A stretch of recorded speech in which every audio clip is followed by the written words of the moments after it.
Dengan demikian, kegiatan sosialisasi Siplah tahun 2020 telah secara resmi dibuka, diawali tadi dengan arahan oleh Sekretaris Jenderal Kementerian Pendidikan dan Kebudayaan mengenai kebijakan Siplah. Selanjutnya, untuk mulai membahas lebih lanjut mengenai Siplah, sesaat lagi kita akan ikuti bersama bincang-bincang dengan para narasumber yang luar biasa yang akan dipandu oleh rekan saya Indah Novita. Untuk itu, kami mohon Bapak dan Ibu tetap bergabung bersama dengan kami. Pastikan jaringan internet di lokasi Bapak dan Ibu tetap stabil sehingga Bapak dan Ibu dapat mengikuti dengan seksama bincang-bincang yang akan dimulai beberapa saat lagi. Selamat mengikuti.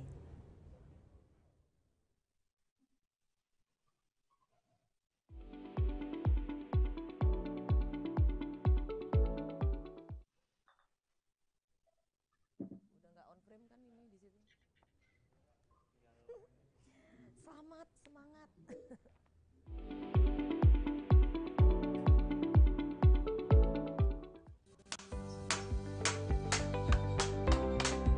Saya berbisnis furniture ini sudah dimulai dari tahun 2007. Beda bisnis dulu dan sekarang yang paling signifikan adalah jumlah pemain bertambah, namun kue terbatas. Saya seperti katak dalam tempurung karena minimnya informasi yang saya dapatkan. Kalau sekarang, alhamdulillah dengan adanya Siplah, saya bisa mengikuti pengadaan barang dan jasa di sekolah, bahkan sampai seluruh wilayah Indonesia. Saya usaha catering sudah sekitar 5 tahun. Selama ini masih dalam sistem offline, jadi penjualan masih biasa-biasa saja. Setelah bergabung di Siplah 1 tahun belakangan ini, usaha saya semakin meningkat. Sistem online-nya membuat kami lebih dapat informasi sekolah-sekolah mana yang membutuhkan catering. Transaksinya sangat mudah, cepat, sehingga membuat usaha kami semakin lancar. Saya mengerjakan pakaian seragam anak-anak sekolah, mulai dari SD, SMP, dan SMA. Alhamdulillah sangat membantu. Dengan Siplah ini, usaha konveksi bisa berjalan lebih berkembang dan saling menguntungkan. Pembayaran cepat, tepat, dan sesuai dengan yang diharapkan gitu, dan saling menguntungkan. Saya berbisnis bergerak di bidang ATK dan usaha printing. Sekarang saya berasa omset saya itu sejak ikut Siplah itu makin naik gitu loh. Jadi Siplah ini selain pembayaran juga bagus dan lancar, jadi saya juga sekarang bisa tidur dengan pulas tanpa harus khawatir kapan saya dibayar. Siplah memang sip. Sip. Sip. Sip.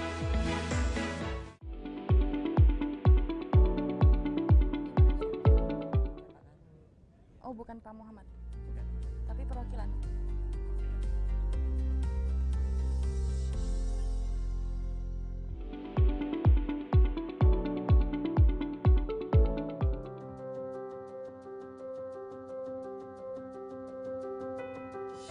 Penggunaan Dana Bos untuk tahun 2020 itu menggunakan aplikasi Arkasnya ya, dari dinas langsung. Jadi untuk pelaksanaannya, untuk pembayarannya juga alhamdulillah lancar. Kalau untuk offline ya mungkin untuk penyediaan barang dan jasanya mungkin agak lama kali ya, karena kita mencari dari toko dan sebagainya.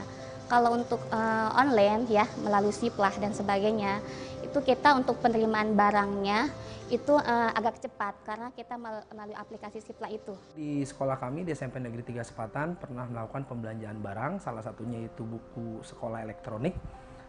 Kita pertama kita cari dulu keywordnya, kemudian ketemulah salah satu CV, prosesnya sangat cepat, kita hanya melakukan pemesanan, terus kemudian barang dikirim, kita transfer uangnya, transaksi selesai. Kualitas barang yang kita terima sesuai dengan pesanan yang kita pernah ajukan. Transaksi online dengan menggunakan Siplah untuk sekolah itu lebih aman. Oh ya, sangat terbantu dengan Siplah, apalagi dengan sistem sekarang untuk pelaporannya dengan menggunakan Arkas dan kemudian BKU juga, kita memang untuk pembelanjaannya kan jadi sifatnya non tunai, kita transfer. Jadi untuk pembukuannya pun lebih gampang lah, pokoknya lebih gampang. Dengan Siplah untuk misalkan manipulasi barang fiktif itu kayak mungkin saya pikir nggak mungkin ya Pak ya. Kami dari SMP 2 Sepatan akan mendukung aplikasi Siplah karena menghindari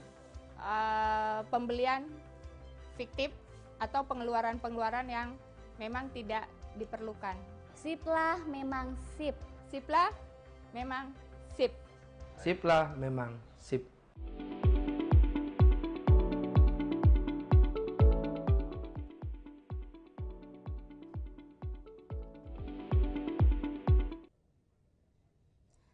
Assalamualaikum warahmatullahi wabarakatuh.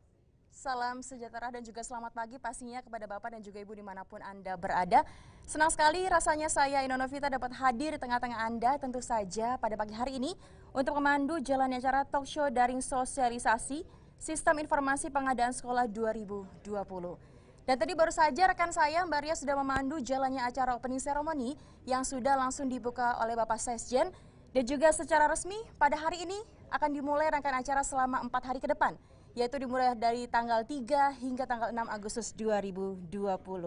Dan juga pastinya acara ini dapat berlangsung ataupun disaksikan bagi Bapak dan juga Ibu di kanal YouTube kami, yaitu di Siplah Kemendikbud dan juga Televisi Edukasi. Dan juga pastinya ya, Bapak dan juga Ibu, saya turut kembali mengingatkan untuk mengikuti protokol kesehatan. Jangan lupa untuk tetap menjaga kesehatan dengan menjaga jarak dan juga menggunakan masker.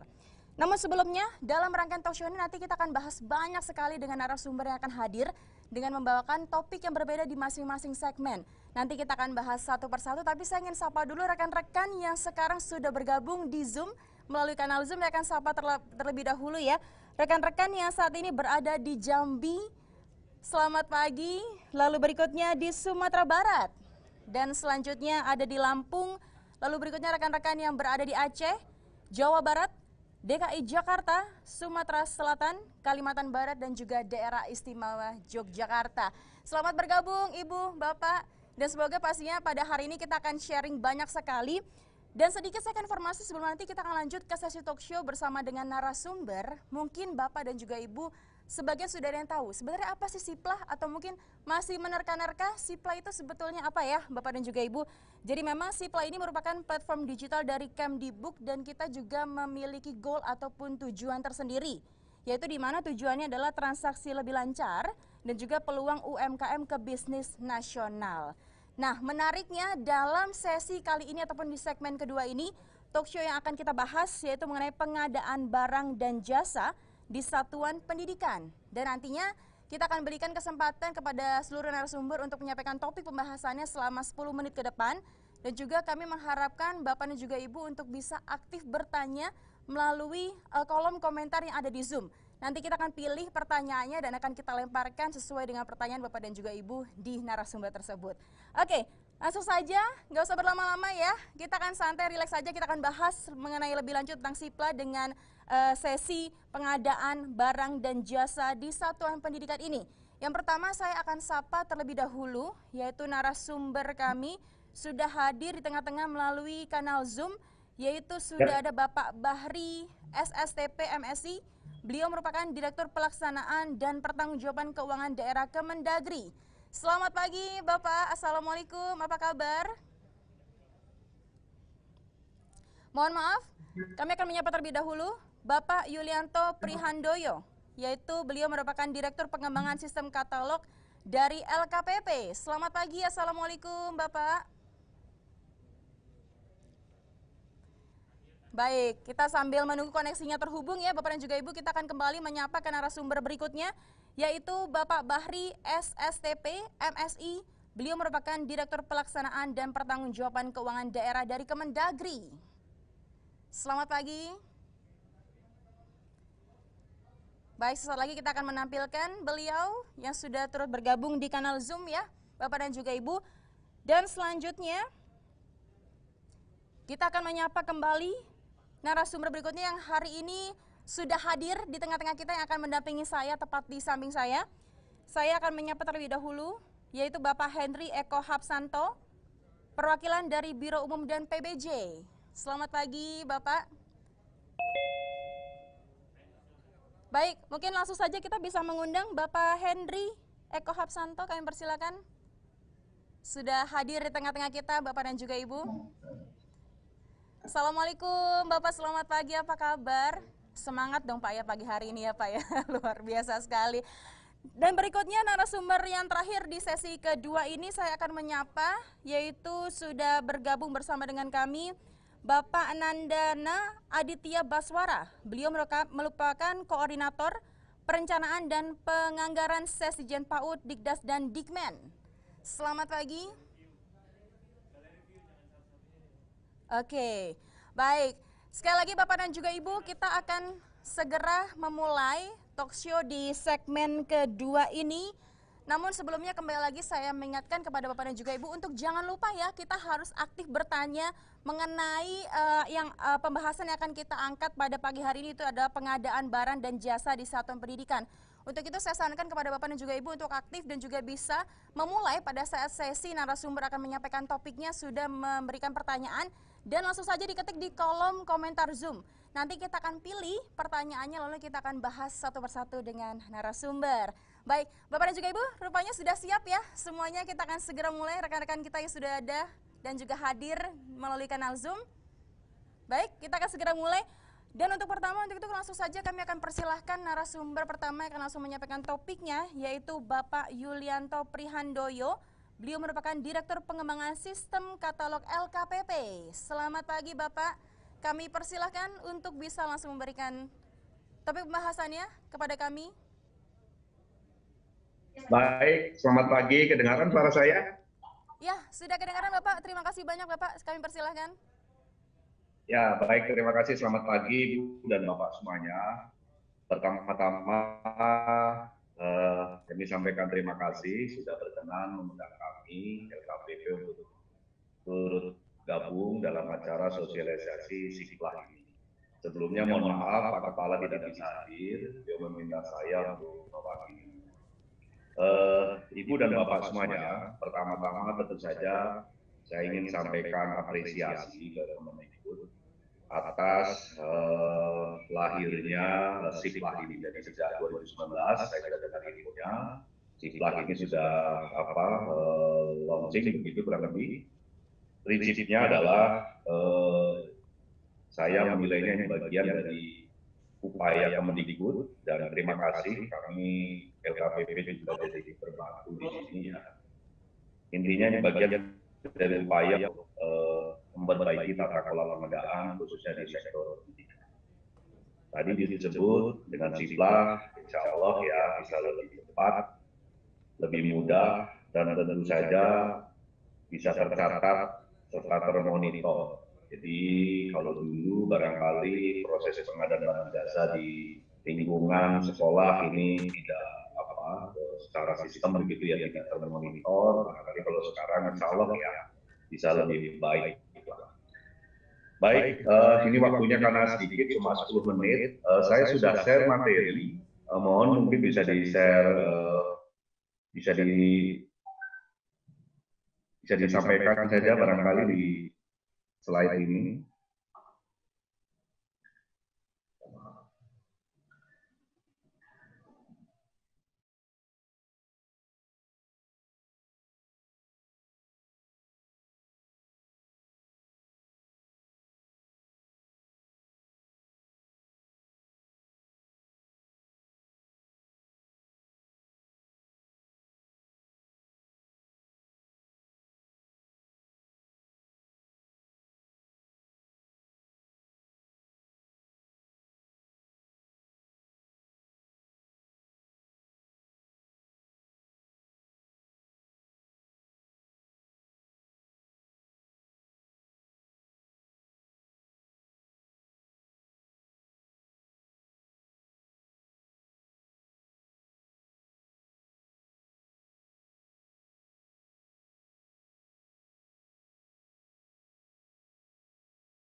Dan juga Ibu sudah sangat aktif sekali. Banyak sekali pertanyaan-pertanyaan sudah masuk ke saya. Nanti kita akan saring, kita akan bahas satu Mungkin persatu. satu statement saja sebentar. Boleh? Selain prinsip juga ada etika pengadaan. Nah, kami ingin kita semua para pelaku pengadaan memperhatikan etika pengadaan dengan minta maaf ya untuk tidak lagi lupakanlah yang namanya ada pemberian atau dan segala macamnya, suap, gratifikasi. Ini menjadi penting karena ini bisa mengganggu semua program yang kita nilai suatu yang baik, tetapi kemudian kalau ada etika yang terlanggar ini menjadi catatan kita untuk menjadi repot semuanya. Iya. Saya kira itu. Baik.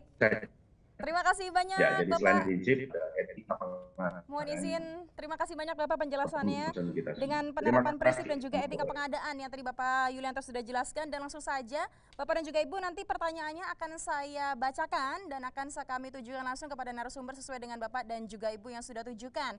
Namun sebelumnya kita akan masih lanjut, jadi pertanyaan akan saya tampung terlebih dahulu. Kita akan persilahkan kepada seluruh narasumber untuk menyampaikan sekali lagi. Mohon maaf Bapak untuk seluruh narasumber untuk menyampaikan mengenai topik pembahasannya selama 10 menit ya. Untuk itu langsung saja sudah hadir di tengah-tengah kita narasumber berikutnya yaitu Bapak Bahri, SSTP MSI. Beliau merupakan Direktur Pelaksanaan dan Pertanggungjawaban Keuangan Daerah Kemendagri. Untuk itu langsung saja kami persilahkan kepada Bapak Bahri. Selamat pagi Bapak. Pagi. Silakan Bapak langsung saja. Maaf sebelumnya mungkin saya menggantikan Pak Bahri karena Pak Bahri ada dipanggil Pak pimpinan. Ya Mbak ya. Izin. Terima kasih. Assalamualaikum warahmatullahi wabarakatuh. Terdengar suara saya? Halo?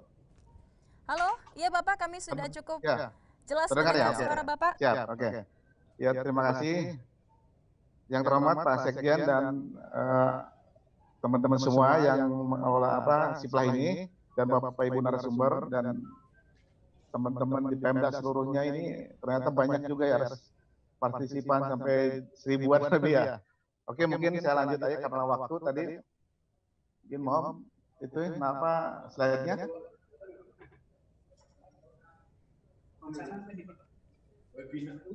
Ada bahannya? Baik, kita akan menunggu.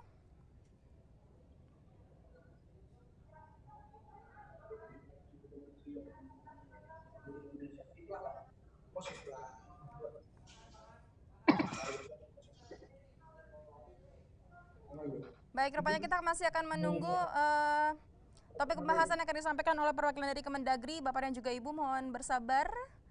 Sesaat lagi akan langsung dijelaskan. Kita akan menunggu PPT-nya. Baik, dan sekali lagi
Ya, lanjut.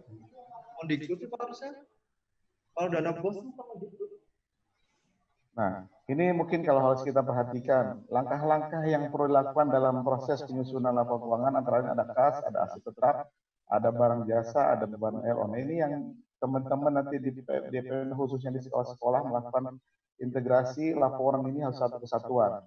Mungkin salah satu di Pemda yang memiliki sekolahnya ada ratusan, ada ratusan lah di situ. Yang ini gimana kalau satu-satu? Nah, ini yang satu kesatuan harus betul-betul terstruktur. Nah, makanya dengan dasar itu kita harus betul-betul memiliki satu sistem pun yang akan mengakomodir itu. Yang tadi kalau di Kemendikbud disiapkan dengan siplahnya. Oke, kita nanti ke belakang ini. Oke, lanjut. Lanjut. Nah, kalau kita lihat dari dana pengguna dana transfer, di sini akan terlihat bahwa signifikan sekali anggaran setiap tahun ini ditransfer oleh pemerintah pusat ke daerah yang ternyata di tahun ini sekitar berapa triliun, yaitu sekitar 554,32 triliun atau naik 6,03. Nah, ini yang merupakan sesuatu yang harus betul-betul tadi kalau dari teman-teman LKPP mengatakan akuntabilitasnya, transparansi harus betul terjaga di sini. Walaupun kalau lihat jenis-jenis dana bos, sekarang kan ada bos reguler, bos kinerja, bos afirmasi. Nah, kita lanjut. Ini yang permasalahan kemudian hari adalah penyaluran dana bos yang semula itu masuk ke dalam pemerintah provinsi, yang nomor 1 yang warna merah. Sekarang dengan kebijakan baru ini, masuklah ke pola baru, yaitu langsung ke pemerintah atau ke sekolahnya masing-masing. Ini yang harus kita antisipasi. Dengan dasar itu, kebijakannya harus perlu didorong. Oke, lanjut.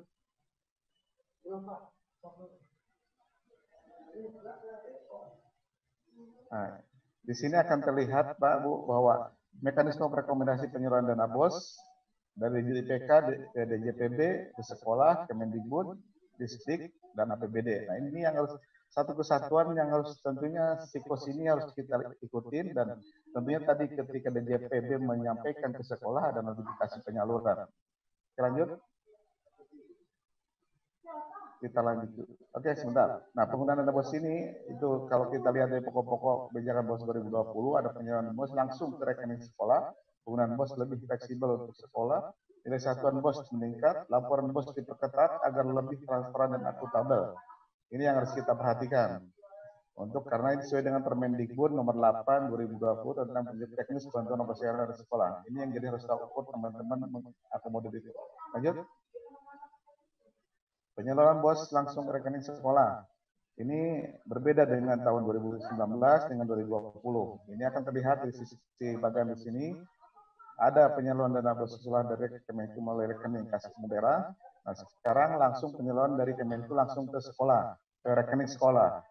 Frekuensi penyaluran ada 4 tahapan, sekarang ada 3 tahapan. Proses verifikasi data dulu dengan SK sekolah menerima langsung oleh pemerintah provinsi dengan berbagai syarat. Penetapan SK sekolah menerima sekolah oleh Kemendikbud dengan verifikasi data oleh pemerintah provinsi dan kabupaten kota. Nah, ini yang harus betul kita perhatikan juga karena akan berbeda dengan tahun kemarin. Lanjut. Nah, di sini ada penggunaan dana bos tahun 2020. Ada 12 hal yang harus kita hormati. Tentunya ada pembiayaan penerimaan peserta dan sebagainya. Kita harus ikutin aturan di sini terkait dengan tadi yang khususnya. Oke, lanjut.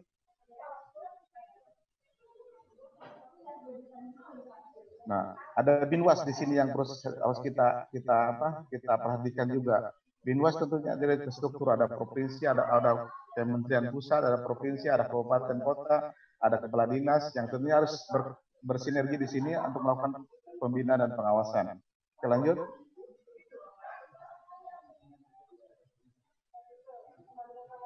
Oke, lanjut.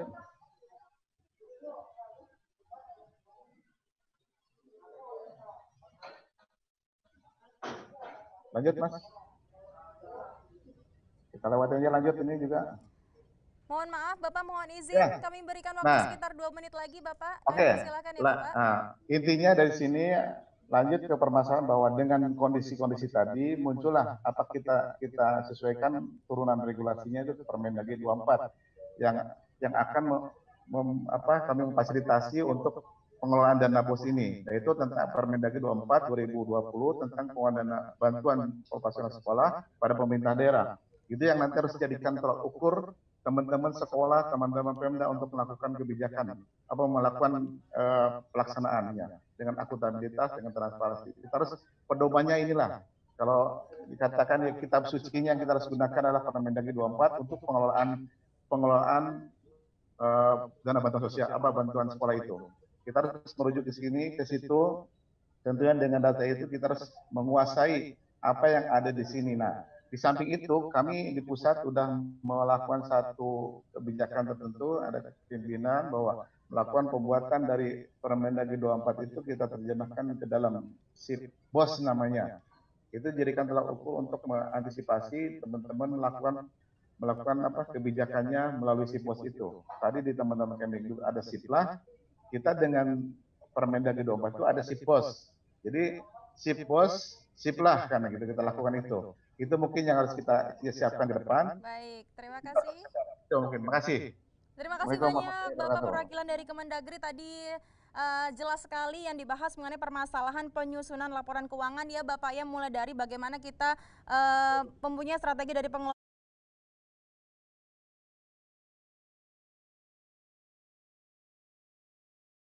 Bapak, terima kasih banyak masih tetap berhubung dengan kami ya Bapak, nanti akan ada pertanyaan untuk Bapak.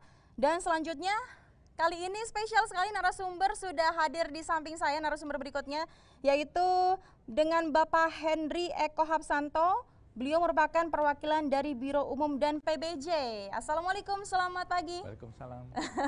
Ini beda nih Pak, kalau tadi kan kita melalui Zoom, kalau sekarang saya bisa langsung berinteraksi dengan Bapak Henry. Baik, kalau gitu langsung saja sama dengan narasumber sebelumnya, kami berikan waktu sekitar 10 menit Bapak. Kami persilakan untuk langsung menyampaikan. Baik, terima kasih. Ini dari saya atau Pak Danang dulu? Dari Bapak langsung boleh? Mohon izin Bapak, kameranya bisa menghadap ke sebelah kiri saya. Baik. Terima kasih. Assalamualaikum warahmatullahi wabarakatuh. Jadi tadi sudah banyak sekali penyampaian yang diberikan oleh narasumber oleh para pimpinan tentang pengadaan barisan di sekolah, dan ini memang sebuah topik yang menarik. Sebentar. Baik.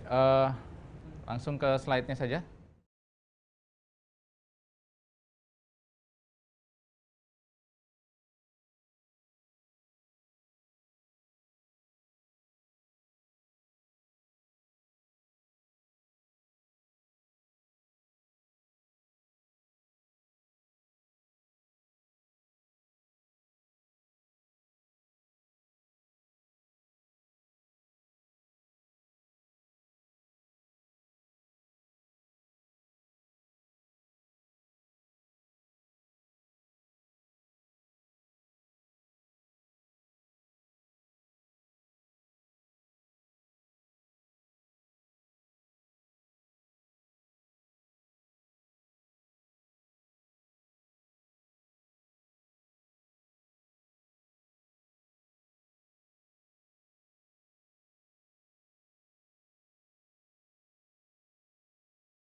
Nah, di Permendikbud ini disederhanakan, hanya ada satu pelaku pengadaan, yaitu kepala sekolah. Dasarnya adalah kepala sekolah. Nanti ketika kepala sekolah memang butuh dibantu, kepala sekolah itu bisa menunjuk guru atau pendidik atau tenaga pendidikan. Kita bilangnya guru atau tenaga TU gitu ya kalau sederhananya, untuk membantu kepala sekolah. Jadi ini sederhanakan dan tidak ribet lagi, karena kalau mengikuti Perpres itu butuh struktur yang lebih kompleks lah daripada yang di sekolah. Baik, 2 menit lagi ya Bapak, kami persilakan. Oke, baik. Jadi secara simpel, kemudian di halaman 11 ada tahapannya. Tahapan dari pengadaan itu untuk yang di sekolah disederhanakan, hanya ada 3 tahap aja: persiapan, penetapan, kemudian pelaksanaan. Dan secara prosesnya juga lebih singkat daripada untuk Satker. Dan untuk yang di tahun 2020 ini, sekolah sekarang bisa belanja melalui Siplah, itu tidak ada batasan. Yang sebelumnya dibatasi hanya 50 juta, sekarang ini sekolah bisa mengadakan untuk semua, mulai dari 10 juta, kemudian 50 juta, 200 juta, di atas 200 juta itu sudah bisa belanja melalui Siplah. Dan untuk Siplah ini kita bermitra dengan Napasa Daring, proses seleksinya itu dengan sayembara, dan dengan 6 mitra ini kita masih menggunakan skema 0-0, artinya kementerian tidak mengeluarkan APBN untuk membiayai operasional apapun pembuatan sistem marketplace-nya. Itu murni dari mitra marketplace yang membuat dan mengoperasikan. Kemudian tidak ada pungutan dari sisi penyedianya, siapapun yang mendaftar ketika bertransaksi itu tidak dipotong pungutan, baik nanti pada saat transaksi maupun pada saat pendaftaran itu tidak ada pungutan. Dan 1 kali 24 jam begitu sekolah sudah transfer ke marketplace, itu sudah harus diproses untuk ditransfer ke penyedia. Jadi secara di Siplah ini kita memberikan jaminan, ya, nggak hanya kemudian, kita memberikan jaminan juga, Mbak, karena pasti dibayar kan, sekolahnya ini diverifikasi oleh Kemdikbud, jadi tidak ada pembeli yang gelap kasarannya, dan pasti bayar karena dananya juga dari dana pendidikan yang dikelola oleh sekolah. Jadi ini yang membedakan Siplah dengan marketplace lainnya. Kalau di sini semuanya sudah pasti dan terjamin. Luar biasa sekali, mohon maaf saya potong ya Bapak. Ini tadi pembahasan dari Pak Hendri menarik sekali, mulai dari target Siplah ini diperluas lagi sehingga mencapai 440.000 sekolah, mulai dari yang tadi SD, SMP, SMA, lantas sekarang sudah mulai ada di PAUD, bahkan non formal pendidikan ya Bapak, dan juga panduannya pun lebih fleksibel, Anda bisa langsung cek melalui online dengan 6 platform mitra dari Kemdikbud. Luar biasa sekali. Oke, kita akan lanjut lagi. Rupanya pertanyaan Bapak dan juga Ibu semakin banyak, saya juga sudah nggak sabar ya untuk langsung bertanya kepada narasumber, tapi sebelumnya untuk itu langsung saja kita akan terhubung dengan satu narasumber lagi yang akan menyampaikan topik pembahasannya pada hari ini. Untuk itu langsung saja sudah tersambung dengan kami melalui Zoom, yaitu Bapak Dr. Sutanto SHMA. Beliau merupakan Sesdijen PAUD, Dikdas, dan Dikmen. Langsung saja kami persilahkan Bapak, selamat pagi. Selamat pagi. Pagi Bapak. Pagi. Baik. Selamat pagi, kelihatan Selamat pagi Bapak. Iya, terima kasih kami sudah bisa mendengar suara Bapak. Mungkin langsung saja kepada Bapak Sutanto untuk bisa langsung menyampaikan. Baik, terima kasih Bapak Ibu yang saya hormati, sesuai dengan materi yang diminta dari panitia, bahwa hari ini saya ingin menyampaikan beberapa masukan untuk kita diskusikan tentang value chain manajemen sekolah dan peningkatan mutu pendidikan dan pengelolaan dana BOS. Ini sangat dua hal ini sangat terkait, terutama dalam pengelolaan atau sekolah ya. Ini saya kira perlu kita garis bawahi bahwa peningkatan kualitas manajemen sekolah. Jadi itu sangat tergantung juga dari pengelolaan dana pos, karena dana pos ini menjadi satu Baik, sudah sumber dana ya. Gimana Mbak? Ada dengar nggak suaranya ya? dengar Bapak, tadi mohon maaf sempat terputus gambarnya tapi sudah terhubung kembali. Kami persilakan Bapak, langsung saja. Oh baik ya. Baik, terus saja ada beberapa hal yang perlu kami sampaikan. Ini ada 3 hal. Yang pertama tentunya value chain sudah saya sampaikan tadi tentang manajemen sekolah, kemudian pendanaan POS pada masa COVID-19 dan kaitannya dengan digitalisasi sekolah yang akan saya sampaikan. Saya diberikan waktu berapa menit ya? 10 menit, mohon izin Bapak. 10 menit? Iya, 10 menit Bapak. Sebentar betul ini. Baik, terus saja, terus.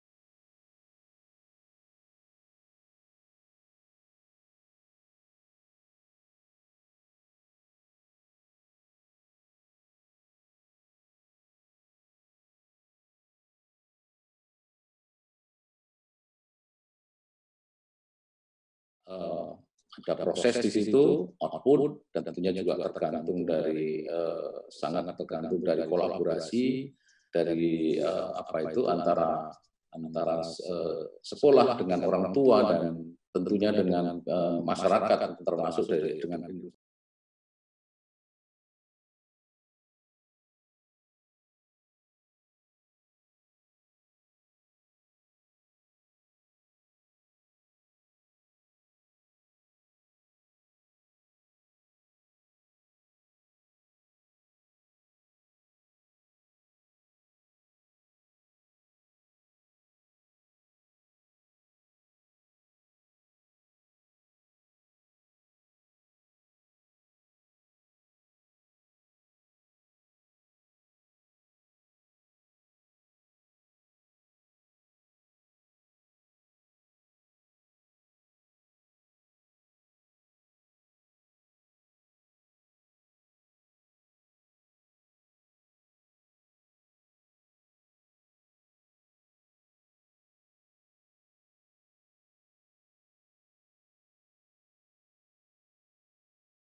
Income atau anggaran yang didapat dari orang tua itu biasanya sekolah-sekolah yang terbaik itu tidak menerima dana POS. Artinya dalam meningkatkan rantai nilai manajemen dana di sekolah itu yang akan meningkatkan kualitas atau bermanfaat untuk pengelolaan sekolah itu anggaran ini sangat menentukan. Di sini saya sampaikan tadi dana POS merupakan sumber yang paling besar untuk sekolah negeri dan beberapa yang banyak sekolah swasta juga, kecuali sekolah yang berkualitas baik tadi ada sumber lain.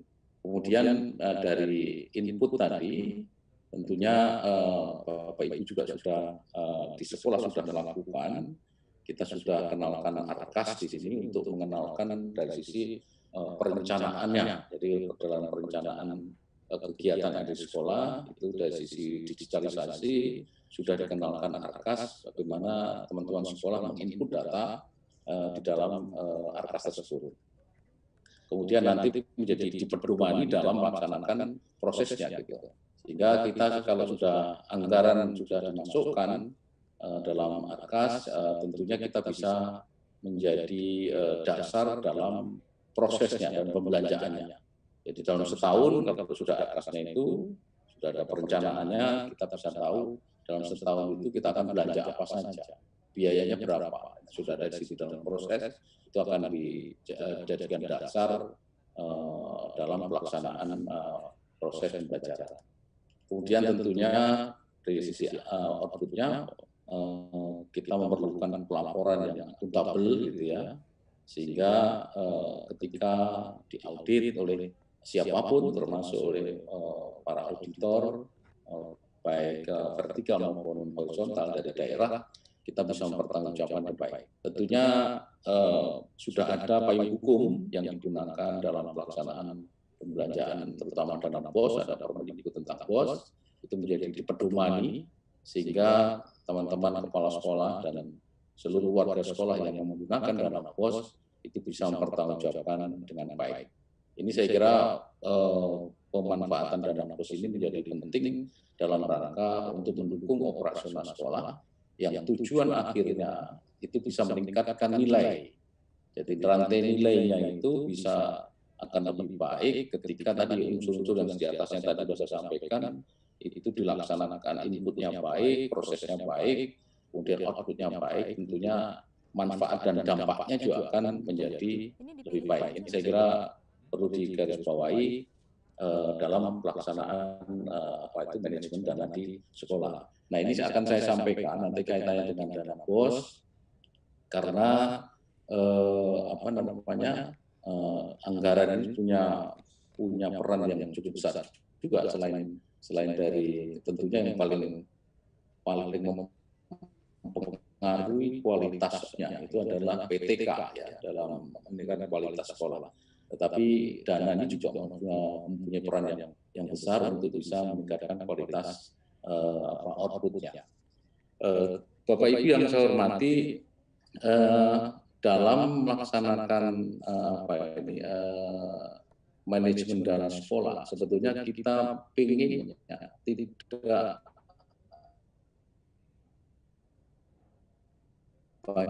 atau tidak sekolah itu sebetulnya tugas utamanya adalah mengawal bagaimana agar proses belajar mengajar itu berjalan dengan baik. Tetapi karena ada tugas juga karena memang menerima anggaran dana BOS juga memikirkan agar itu bisa dilakukan sebaik-baiknya oleh sekolah, tetapi tidak memberatkan. Nah ini menjadi pemikiran kita bagaimana semua dibuat di sekolah sehingga dari proses inputnya dari mulai perencanaan dari itu sekolah diuntungkan karena tidak perlu membuat satu persatu yang tentunya akan mengganggu tugas pokoknya dalam di sekolah. Nah, ini jadi pemikiran kita.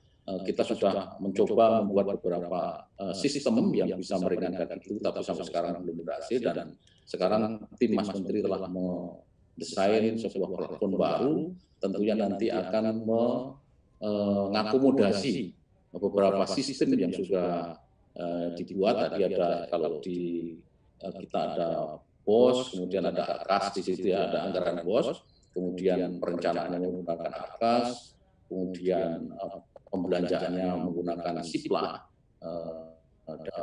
BOS cashless, yang cashless itu juga digunakan dan diuji coba beberapa kabupaten dan kota.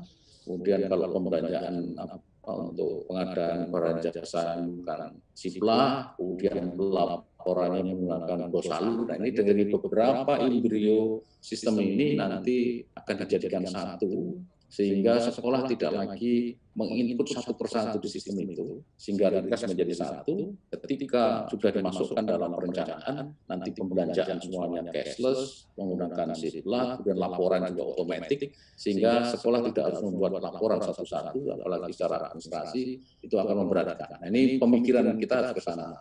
Terus saja. Nah,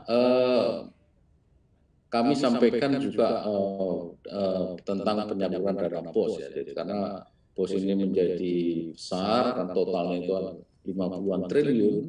Ini saya kira harus kita kelola baik. Jadi kita paling tidak mempunyai tugas untuk meningkatkan kualitas tata kelolanya agar BOS ini dapat tentunya yang pertama cepat disalurkan, kemudian cepat diterima oleh sekolah, diberikan aturannya agar dapat melaksanakan dengan sebaik-baiknya, diberikan kebebasan seperti dalam Permendikbud yang 19 itu ada relaksasi dalam penggunaan dana BOS, termasuk dalam surat edaran nomor 4 dari Pak Menteri Pendidikan dan Kebudayaan itu juga memberikan kelonggaran-kelonggaran sehingga sekolah dapat membelanjakan tanpa ada sekat-sekat yang mungkin bisa mengganggu dalam pelaksanaannya. Tentunya di akhir dari pengelolaan itu menjadi tanggung jawab akuntabel ya, menjadi tanggung jawab kepala sekolah. Walaupun ada kebebasan, ada kelonggaran-kelonggaran, tetapi menjadi tanggung jawab sepenuhnya oleh kepala sekolah. Nah, ada 3 dasar hukum dalam pelaksanaan BOS. Yang pertama tentang penyalurannya, saya kira tahun ini kita sudah melakukan terobosan tidak melalui pemerintah daerah, tidak melalui RKUD, tetapi dari RKUN langsung sekolah. Dan itu sudah berhasil untuk tahap 1 dan 2. Kemudian dari sisi penggunaan dananya itu sudah diatur dalam Permendikbud nomor 8 dan contoh Permendikbud nomor 19 tahun 2020 ini saya kira sudah difahami oleh semua sekolah dalam pembelajaran BOS menggunakan dasar hukumnya 2 Permendikbud tersebut. Kemudian di Permendagri nomor 24 tahun 2020 itu diatur tentang pengelolaan dana pada pemerintah daerah. Ini lebih ke pertanggungjawaban di pemerintah daerah karena memang dana BOS itu termasuk antara masuk di APBD sehingga itu pengelolaannya harus mengikuti Permendagri 24 tersebut. Terus saja. Ya, Untuk informasi saja, ini transfer daerah yang cukup besar, ada 306 triliun, dan sedangkan BOS itu termasuk dalam kelompok di angka non fisik, yang itu kurang lebih 38% atau 117 triliun. Nah, untuk BOS sendiri, itu ada BOS reguler, BOS kinerja, dan afirmasi, itu ada sekitar 54 triliun, kemarin dipotong sedikit dalam COVID-19 menjadi masih ada 53 triliun. Nah, ini saya kira besarnya anggaran ini, saya kira kita tetap harus mengawal bagaimana itu bisa sampai sekolah dengan tentu, kemudian sekolah bisa membelanjakan sesuai dengan mohon izin Bapak mengikuti peraturan yang disiapkan, tentunya semua pengeluaran bisa dilakukan dengan baik dan tidak ada masalah kira keinginan kita semua. Terus saja tentang penyalurannya, ini dana BOS juga sudah tadi sudah saya singgung bahwa tahun 2019 itu masih melalui pemerintah daerah, kemudian untuk 2020 langsung ke sekolah, jadi dari RKUN masuk ke sekolah dan ini sudah masuk tahap kedua 30%, tahap kedua 40% sudah masuk ke sekolah, tinggal nanti mulai September untuk tahap yang ketiga 30%. Ini saya kira terobosan ini ada beberapa keunggulan dan manfaat di sekolah. Yang pertama, paling tidak mengurangi jalur birokrasi ya, mempercepat, kemudian bisa disalurkan serentak, langsung dikirim dari RKUN langsung ke rekening sekolah. Nah, tentunya dengan pemotongan birokrasi ini akan bisa meminimalkan keterlambatan. Kalau dulu terlambat separuh, sekarang mungkin kalau bisa tidak ada yang terlambat, ataupun terlambat mungkin sedikitlah, sekitar 1-2 sekolah saja yang terlambat, karena mungkin ada kasus-kasus tertentu yang tidak bisa diselesaikan pada waktunya. Nah, tentunya juga kalau itu dilakukan semua dengan baik, itu akuntabilitasnya akan tetap terjaga. Ini saya kira penyaluran dana BOS semakin harus semakin baik. Terus baik, mohon izin Bapak, mohon izin sekali lagi, mohon maaf Bapak Suranto. Waktu yang kami berikan sudah habis Bapak, mohon maaf sekali lagi. Oke. Baik, nanti tidak diteruskan. kita akan lanjutkan dengan pertanyaan ya, Bapak Sutanto. Oke. Baik, Silakan, terima kasih silakan. banyak. Luar biasa sekali pembahasannya mengenai manajemen dana di sosial ya. Mulai dari input, proses, hingga output tadi sudah dibahas langsung oleh Bapak Sutanto. Mengenai dana BOS dari penyaluran, penggunaan, dan juga penata usahaan. Baik, ini rupanya sudah banyak sekali pertanyaan yang sudah kami tampung dan akan segera kami bacakan. Kami akan menuju pertanyaan pertama, ini dari Aceh, SLB Negeri Simeule. Bapak Jufniar Jafar, to everyone. Dalam arti ini diberikan pertanyaan kepada seluruh narasumber. Mungkin nanti salah satu dari keempat narasumber akan menjawab. Pertanyaannya adalah, apakah semua hal harus menggunakan SIPLA seperti kami di pulau yang jauh? Apakah membeli ATK seperti kertas, lantas beli cat atau spanduk juga harus menggunakan SIPLA, atau hanya yang kategori belanja modal saja yang bisa menggunakan SIPLA, atau bagaimana? Pertanyaannya seperti itu. Mungkin yang akan menjawab, kan persilahkan. Mungkin ini lebih tepatnya Bapak Hendri ingin menjawab. Baik, terima kasih teman-teman. Untuk yang pertanyaan ini memang selalu pertanyaan yang selalu ditanya gitu. Di mana-mana pun ada sosialisasi tentang SIPLA selalu ditanya, barang apa saja yang harus dibelanjakan lewat SIPLA.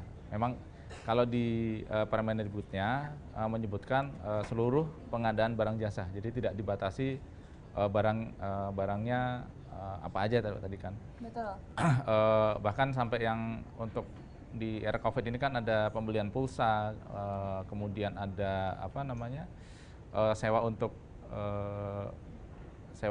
kelas online ya. Nah, itu juga harus melalui SIPLA sebenarnya. Nah, memang ada kondisi-kondisi di mana sekolah itu boleh belanja secara luring. Kondisi itu juga disebutkan di permennya. Jadi permennya sudah sangat lengkap. Nanti Bapak Ibu silahkan download, pelajari lagi.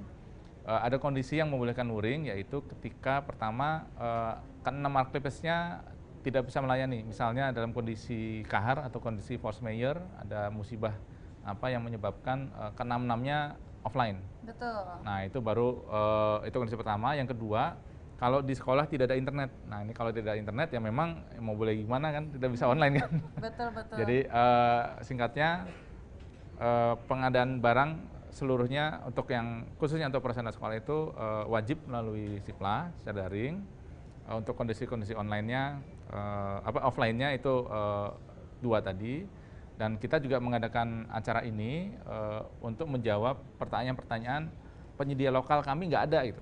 Kan ini selalu pertanyaan timbul, Pak kami mau belanja tapi toko yang depan sekolah kami nggak ada. Nah ini makanya kita adakan acara ini supaya semua penyedia lokal yang biasa transaksi dengan sekolah itu segera mendaftar. Oke. Jadi memang prosedurnya harus belanja melalui SIPLA Pak ya. Tapi apabila ada kondisi tertentu seperti tadi sudah dijelaskan oleh Bapak Hendri, mungkin ada konsekuensinya tersendiri ya Pak ya. Mungkin bisa belanja apabila pada saat offline dari marketplace-nya. Baik, mungkin Bapak Sutanto masih terhubung bersama dengan kami ya Bapak ya?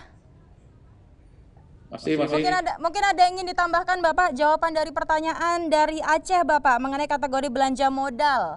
Ada yang ingin ditambahkan? Saya kira sudah dijawab sama Pak Hendri tadi. Oke, baik, terima kasih banyak. Dan kita lanjut lagi Bapak dan juga Ibu untuk pertanyaan berikutnya. Ini dari Sumatera Selatan, SDM Tanjung Mas. Saya dari SDM Tanjung Mas atau sekolah swasta di Provinsi Sumatera Selatan. Dana afirmasi ini selain untuk pembelian barang, apakah dapat dipergunakan untuk memenuhi operasional sekolah karena dana BOS tidak mencukupi? Nah ini rupanya Bapak Sutanto tepat sekali ini kalau menjawab, karena kalau tadi saya perhatikan Bapak lebih membahas mengenai dana BOS. Bagaimana ini Bapak mengenai pertanyaan dari Sumatera Selatan? Apa tadi diulangi cepat sekali lagi? Baik. Tapi sudah cukup terdengar jelas ya Bapak ya, saya akan ulangi. Pertanyaannya adalah dana afirmasi ini selain untuk pembelian barang, apakah dapat dipergunakan untuk memenuhi operasional sekolah karena dana BOS tidak mencukupi, Bapak? Ya, jadi sudah saya sampaikan tadi ya, dana BOS itu ada 3.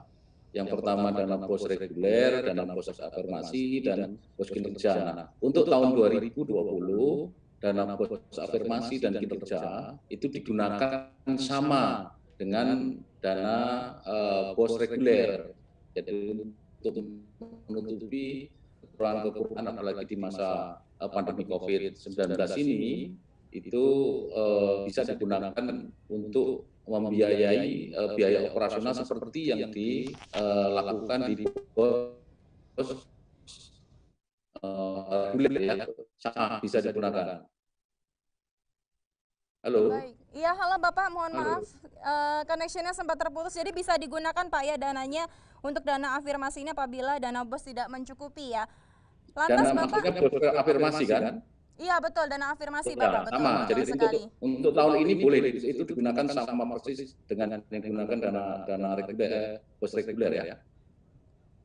Oke, baik, terima kasih Bapak Sutoto. Tadi sudah terjawab pertanyaan dari Sumatera Selatan mengenai dana afirmasi, dan berikutnya pertanyaannya dari kami dari Disdikpora Kabupaten Pangandaran. Apakah untuk PAUD dan PKBM pada BOP tahap 2 tahun 2020 wajib menggunakan SIPLA dalam pembelanjaan? Pak Hendri kembali ini pertanyaannya. Tadi menjawab mengenai SIPLA ini diperluas sampai 440.000 sekolah ya Bapak. Bagaimana nih Pak?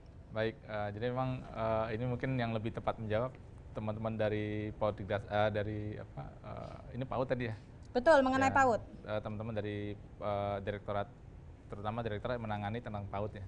Cuma kemarin karena PAUD ini memang baru bergabung di tahun ini, jadi tahun ini mungkin masih penyesuaian dulu. Penyesuaian. Ya, jadi kalau sekolah-sekolah PAUD-nya yang sudah siap, artinya sudah terinfokan tentang cara belanjanya, itu sudah bisa untuk belanja daringnya. Tapi kalau untuk keseluruhan PAUD-nya, nah ini memang butuh waktu, butuh sosialisasi lagi dari kementerian supaya sekolah-sekolah PAUD itu bisa tahulah minimal caranya bagaimana belanja melalui SIPLA-nya. Oke, Pak. Jadi kita sesuaikan ya Bapak dari segi kebutuhannya sendiri. Oke, kita akan lanjut lagi. Pertanyaan berikutnya.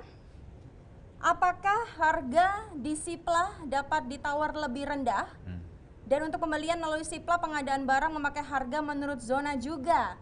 Ini bagaimana ya? Ini tawar lebih rendah nih Pak Hendri. Ini mungkin adakah salah satu narasumber kami yang ingin menjawab? Mungkin rupanya cocok juga kalau Bapak Yulianto menjawab pertanyaan dari Bapak dan juga Ibu yang saat ini sedang terhubung melalui Zoom.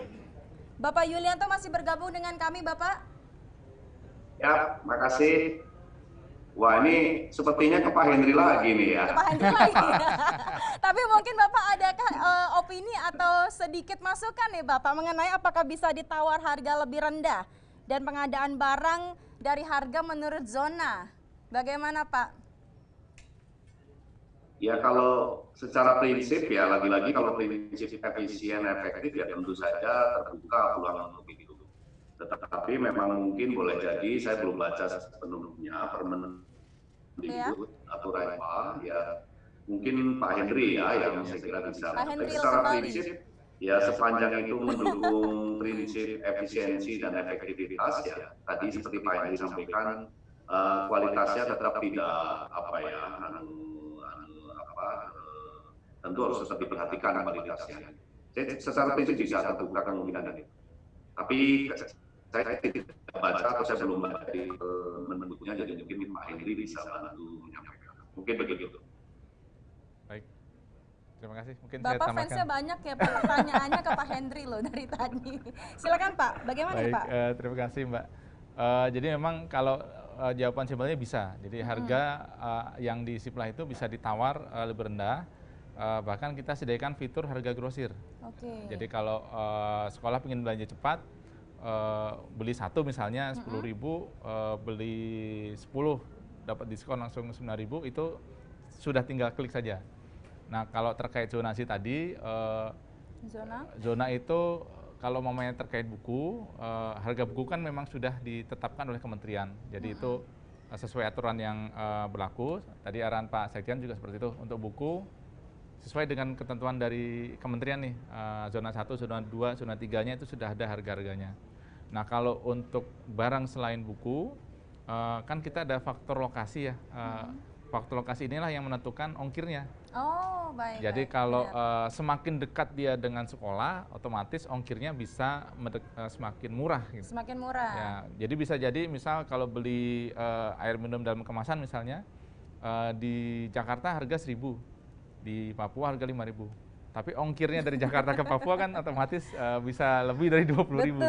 betul. Ya, mungkin itu, Mbak. Berarti bisa ditawar ya Bapak, tapi Ya. kembali lagi tergantung dari kondisi zonanya. Kalau untuk harganya memang sudah ditetapkan oleh kementerian sendiri. Kembali lagi untuk ongkirnya, tadi seperti Bapak sudah sebutkan kalau memang di Papua ya memang ongkirnya memang agak lebih mahal ya Bapak ya. Oke, kita lanjut lagi untuk pertanyaan berikutnya. Ini kayaknya Bapak Hendri lagi nih masih jawab nih. Kalau tadi kita bicara mengenai sudah bisakah ditawar-menawar, lantas pertanyaan berikutnya adalah bagaimana sistem pembayaran di Sipla? Apakah ada tenggang waktu karena terkait turunnya dana sering tidak pas dengan waktu pemesanan, Pak? Pak Hendri lagi, mohon izin ya kepada seluruh narasumber. Baik, mungkin juga sebenarnya Pak Sutanto juga Pak bisa Sutanto jawab juga nih, bisa. soalnya terkait keterlambatan dana BOS. Tapi kalau secara prinsip, sekolah ini sudah diberikan fleksibilitas luar biasa di Permendikbud 14 2020 ini. Pembayaran itu ada di belakang, artinya setelah sekolah melakukan pemesanan itu kan kalau marketplace umum bayar dulu baru dikirim. Nah kalau di Sipla ini barang dikirim dulu ke sekolah, nanti setelah sampai di sekolah diperiksa dulu sesuai atau tidak dengan pesanan sekolah, baru nanti setelah sesuai itu dikonfirm baru dibayar.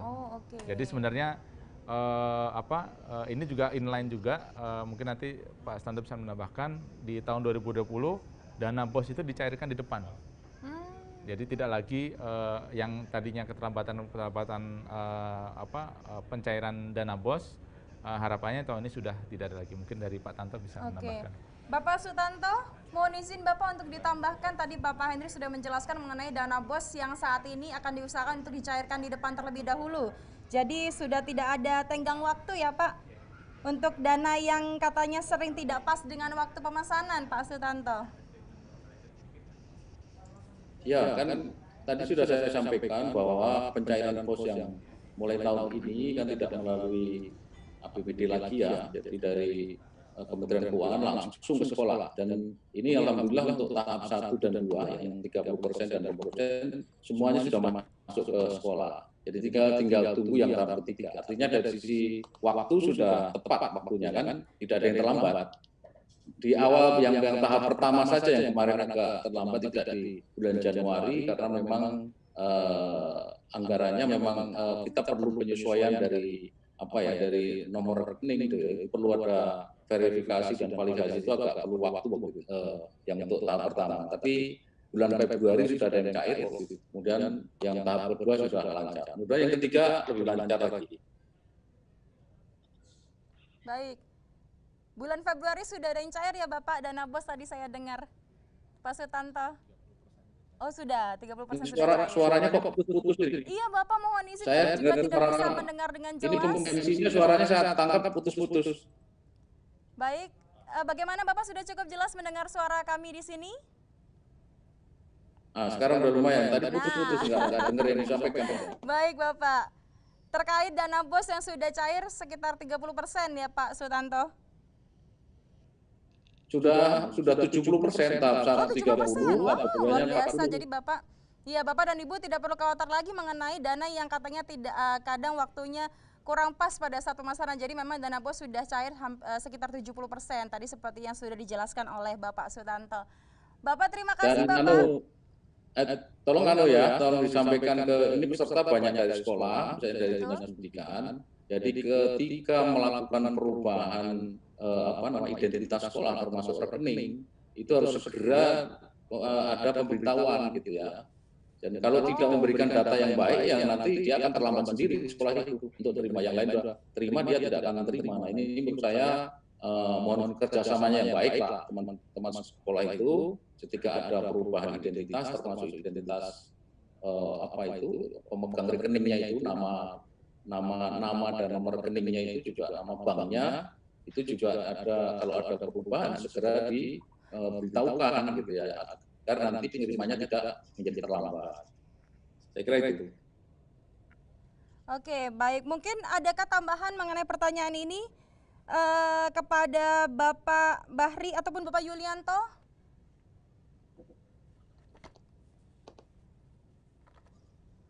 Cukup saya kira Pak Ibu. Sudah, sudah cukup penjelasan. Ya, Masih ada cukup, waktu ya saya kira. kita untuk memberikan pertanyaan berikutnya, yaitu pertanyaannya adalah koperasi di sekolah sudah berbadan hukum, apakah bisa masuk SIPLA? Satu pertanyaan lagi, oke Bapak, mungkin ini Bapak Bahri bisa membantu menjawab pertanyaan Bapak. Untuk satu pertanyaan terakhir, yaitu koperasi di sekolah sudah berbadan hukum, apakah bisa masuk SIPLA Bapak? Bapak Hendri lagi? Atau mungkin kita bisa ganti pertanyaan ya? Ini banyak sekali pertanyaannya mengenai... mohon izin Bapak bagaimana? Buat Pak Henry kayaknya itu. Iya, ini pertanyaannya banyak sekali buat Pak Henry. Oke, kenapa Bapak mohon izin? Oh ya, mungkin boleh ingin dijawab mengenai koperasi tadi ya Bapak. Mungkin ingin ditambahkan saja. Baik, jadi untuk koperasi secara prinsip pengadaan, koperasi itu diperbolehkan untuk masuk ke SIPLA dan berbisnis dengan SIPLA. Tapi tadi ada etika pengadaan, di etika pengadaan itu pelaku pengadaannya atau kalau tadi kan di Permendikbudnya itu kepala sekolah tidak boleh terlibat di koperasinya. Jadi harus benar-benar clear dan juga nanti untuk proses ini si koperasi juga jangan bisnis dengan sekolahnya sendiri misalnya gitu. Jadi kalau untuk clearnya pelaku pengadaannya tidak boleh terlibat di koperasi. Jadi koperasi harus benar-benar independen supaya etika-etika pengadaan ini tidak dilanggar. Baik, dan rupanya kita akan tutup untuk sesi pertanyaan ini. Tapi sebelumnya saya ingin berbincang sedikit dengan Bapak Yulianto dan Bapak Bahri. Mungkin Bapak Yulianto dan Bapak Bahri, adakah sedikit pesan yang ingin disampaikan oleh rekan-rekan kita yang saat ini sedang terhubung melalui Zoom, Bapak? Berhubung karena pertanyaannya banyak sekali, kita mendapat pertanyaan untuk Pak Henry ya, mengenai dana, lalu tawar-menawar, dan juga dari segi barang dan jasanya. Atau mungkin Bapak Yulianto, Bapak Bahri, kami persilakan, ada yang ingin disampaikan pesan-pesan mungkin Bapak? Ya baik, mungkin saya sedikit saja untuk Ibu Bapak, pengadaan ini tentu ada konsekuensi aliran uang begitulah ya. Uang yang kita belanjakan ini bukan uang kita pribadi, tetapi uang-uang yang ya sumbernya memang sekali lagi ini mau tanda kutip lah uang-uang rakyat. Nah, saya ingin menegaskan kembali untuk prinsip atau dan etika tadi berpengadaan. Jadi mohon maaf, lupakan saja hal-hal yang sifatnya ini kemudian bisa akan mempersulit kita semua. Salah satunya adalah tidaklah untuk kalau di sini ada kemudian ada mitra-mitra juga yang mohon untuk mitra-mitra tanda kutip tidak menggoda-goda begitu. Betul. Ya, tidak menggoda dan ya mohon maaf untuk para pelaku pengelola pengadaan ini juga untuk tidak prinsipnya tidak ada lah maksud-maksud untuk yang tujuannya untuk tadi ada gratifikasi, suap dan segala macam. Hal kecil tapi ini akan mengganggu proses kita berpengadaan. Tentu saja kedua yang dari hasil nanti barangkali SIPLA ini sudah sekian tahun ya mungkin nanti bisa terus ada monitoring dan evaluasi untuk perbaikan-perbaikan. Saya kira itu saja. Terima kasih. Baik, terima kasih. Yang pastinya sesuai dengan 6 penerapan prinsip ya Bapak Yulianto dan juga etika pengadaan ya Pak, supaya tidak terganggu jalannya proses pengadaan tersebut ya Bapak. Oke, mungkin Bapak Bahri sedikit pesan Bapak boleh disampaikan perwakilan dari Kemendagri sebelum kita closing untuk segmen kedua ini. Terima kasih Mbak. Mungkin kalau dari kami, kita jangan lupa regulasi dalam arti walaupun ada fleksibilitas di situ. Fleksibilitas diberikan oleh pusat, oleh kita semua, namun harus taat aturan tadi, regulasi jangan ditabrak, karena ketika bertabrakan pasti akan terjadi luka, akan terjadi masalah ke bisnis. Nah, itu yang nanti harus kita dorong. Dalam arti di sini peranan mungkin yang tadi diluas itu antara kepala dinas, APIP, seluruhnya akan melihat ya mereka pun harus ikut dalam arti kan APIP itu mitra kita dalam arti pas pelaksanaan. Jangan sungkan ketika ada permasalahan tanya ke teman-teman APIP di sana dengan teman-teman Kediknasnya, karena jangan sampai melangkah tapi kita salah langkah gitu. Nah itu yang harus kita antisipasi, jangan sampai terjadi hal-hal demikian. Mungkin itu dari kami. Terima kasih. Baik, terima kasih. Jangan sampai salah langkah, perlu diperhatikan regulasinya Bapak ya, pengelolaan dana hingga langkah-langkahnya untuk proses penyusunan dari segi dananya ya. Perwakilan dari Kemendagri tadi sudah menyampaikan. Baik, sekali lagi kami ucapkan terima kasih banyak kepada seluruh narasumber yang sudah bergabung di segmen kedua ini, yaitu sudah ada Bapak Yulianto, Bapak Bahri, Bapak Hedra, juga Bapak Sunarto. Terima kasih banyak Bapak sudah menyampaikan informasi yang sangat berguna sekali untuk kami. Dan juga pastinya Bapak dan juga Ibu rekan-rekan yang saat ini masih terhubung melalui kanal Zoom, jangan lupa nanti kita akan lanjut lagi di segmen berikutnya. Akan ada sesi talk show yang akan membahas mengenai UMKM sebagai penyedia dalam SIPLAH. Tentu saja kami akan menghadirkan kembali narasumber yang pastinya berpengalaman di bidangnya masing-masing. Untuk itu jangan kemana-mana, kita akan segera kembali dan juga pastinya kami masih tetap bisa disaksikan melalui kanal YouTube di SIPLAH Kemendikbud dan juga televisi edukasi. Kami akan segera kembali, untuk itu nanti kita akan bertemu kembali. Terima kasih.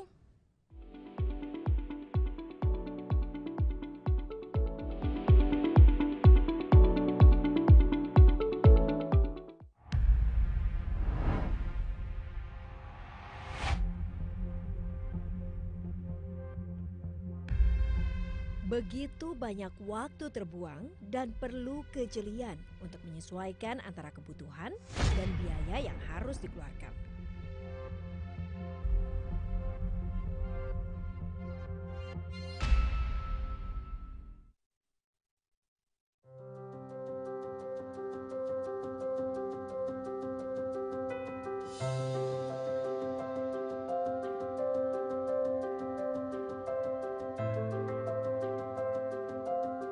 Ketika teknologi digital mengubah dunia semakin praktis dan keruwetan itu tak perlu lagi.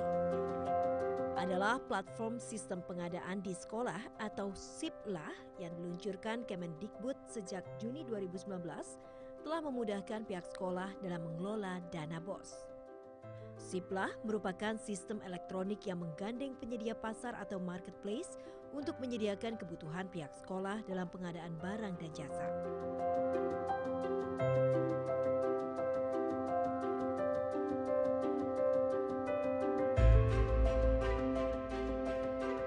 Transaksi lebih cepat dan memudahkan sekolah membuat laporan secara tepat. Penyedia daring pun mendapatkan data pembeli yang terverifikasi, serta kepastian pembayaran non-tunai karena sekolah hanya bisa berbelanja sesuai dana BOS yang tersedia.